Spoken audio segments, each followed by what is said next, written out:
हमारी दावत की तरह हमारा ये तरीक़ेकार भी दरअसल कुरान और अम्बिया अलैहिमुस्सलातु वस्सलाम के तरीक़े से माख़ूज़ है। जो लोग हमारी दावत को कबूल करते हैं उनसे हमारा अव्वलीन मुतालबा यही होता है कि अपने आप को अमलन और बिल्कुलिया बंदगी रब में दे दो और अपने अमल से अपने इखलास और अपनी यकसुई का सबूत दो और उन तमाम चीज़ों से अपनी ज़िंदगी को पाक करने की कोशिश करो जो तुम्हारे ईमान की ज़िद हैं। यहीं से उनके अखलाक व सीरत की तामीर और उनकी आजमाइश का सिलसिला शुरू हो जाता है। जिन लोगों ने बड़ी बड़ी उमंगों के साथ आला तालीम हासिल की थी उन्हें अपने ऊंचे ऊंचे ख्वाबों की इमारतें अपने हाथ से ढा देना पड़ती हैं और उस ज़िंदगी में कदम रखना पड़ता है जिसमें जाहो मनसब और मुआशी खुशहालियों के इम्कानात उन्हें अपनी ज़िंदगी में तो दरकिनार अपनी दूसरी तीसरी पुश्त में भी दूर दूर नज़र नहीं आते। जिन लोगों की मुआशी खुशहाली किसी मरहूना ज़मीन या किसी मखसूबा जायदाद या किसी ऐसी मीरास पर कायम थी जिसमें हकदारों के हकूक़ मारे गए थे, उन्हें बसा औकात दामन झाड़ कर उस खुशहाली से किनारा कश हो जाना पड़ता है, सिर्फ़ इसलिए कि जिस खुदा को उन्होंने अपना आका तस्लीम किया है उसके मंशा के ख़िलाफ़ किसी का माल खाना और किसी के हक़ को ज़ब्त करना उनके ईमान के मुनाफी है।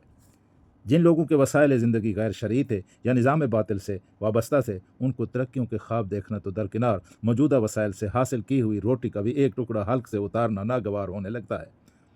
और वो उन वसाइल को पाक तर वसाइल से खा व हकीर तरीन ही क्यों न हो बदलने के लिए हाथ पाँव मारने लगते हैं।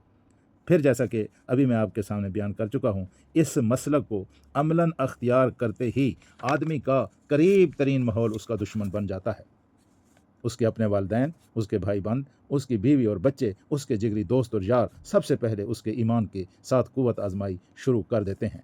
और बसा औकात इस मसलक का पहला असर ज़हर होते ही आदमी का अपना गहवारा जिसमें वो नाजों से पाला गया था उसके लिए ज़ंबूर खाना बनकर रह जाता है।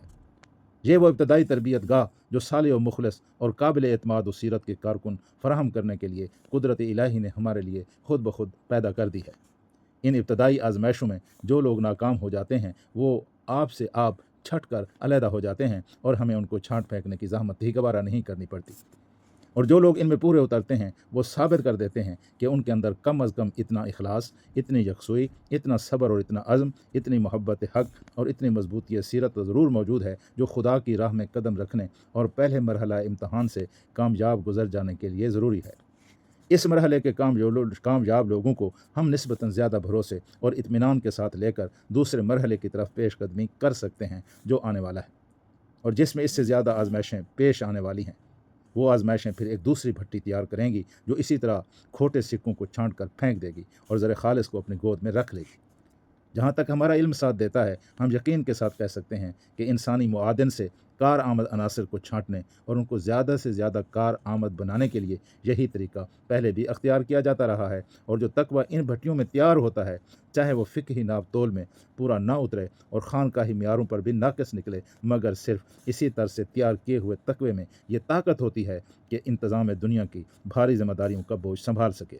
और उन अजीम शान अमानतों का बोझ उठा सके जिनके कलील से कलील जुज़ का वज़न भी खानकाही तकवे की बर्दाश्त से बहर है।